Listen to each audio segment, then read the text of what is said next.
भागीरथ जी ने तपस्या करी तो गंगा मैया प्रसन्न हुई।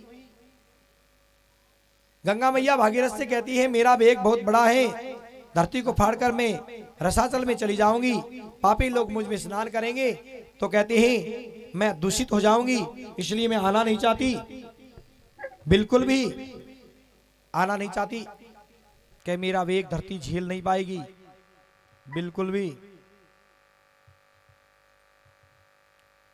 तो भगवान शंकर की आराधना करते हैं भागीरथ।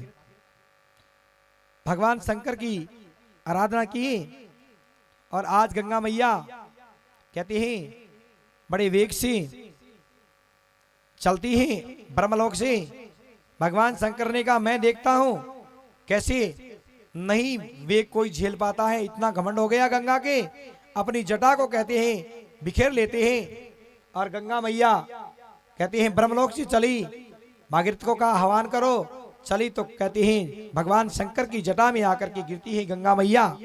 लहरें लेती हुई गंगा मैया चली आ रही है, लहरें लेती हुई कल कल छल छल करती हुई गंगा मैया चली आ रही है। और चलते चलते गंगा मैया शंकर की जटाओं के अंदर कहते हैं आ जाती है। भगवान शंकर अपनी जटाओं के अंदर गंगा को बांध लेते हैं, बोले गंगा मैया की, और कहते हैं राम राम करने लग जाते हैं।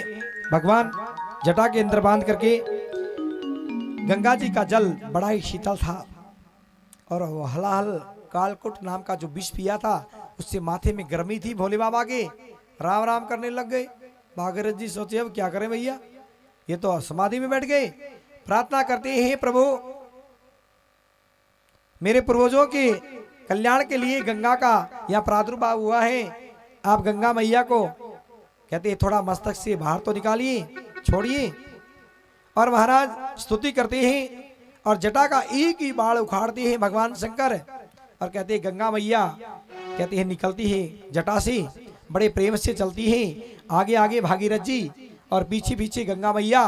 कहते गंगा मैया हरिद्वार, काशी, प्रयाग, ऋषिकेश सभी स्थानों को पवित्र करती हुई गंगा मैया कपिल मुनि के चरणों के अंदर, कपिल मुनि के चरणों के अंदर सागर के 60,000 पुत्रों को राख को लेकर के गंगा मैया गंगा सागर के अंदर समा जाती है। बोले गंगा मैया की। आज गंगा वह कन्या वह गौ माता पर बड़ा संकट है, इसलिए हमने कल आपको बताया था गौ माता की, कन्या की और गंगा की हमें रक्षा तत्परता से करनी चाहिए।